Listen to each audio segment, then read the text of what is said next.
So আজকে 1st January and happy new year to all again.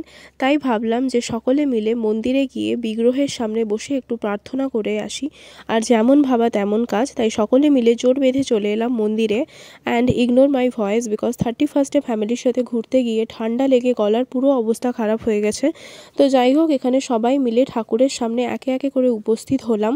তারপরে এখানে সবাই মিলে ঠাকুরের সামনে বসেছি সমবেত প্রার্থনা করার জন্য। এখানে প্রার্থনা শুরু হয়ে গেছে এবং প্রার্থনা শেষে সকলে মিলে নিচে নামছে বড়দাকে এবং বড় মাকে প্রণাম করার জন্য। তো এখানে প্রথমে বড়দাকে এবং তারপরে এখানে বড় মাকে প্রণাম করে সবাই নাট মণ্ডপের উদ্দেশ্যে অগ্রসর হলো, কারণ নাট মণ্ডপে সঙ্গীত পরিবেশন এবং নামধ্যান হয়। তারপরে আমরা প্রসাদ নিয়ে বাড়ি চলে এলাম এবং আসার পথে দেখি গান্ধীমেলার প্যান্ডেল একদম লাস্ট মিনিটের প্রিপারেশন।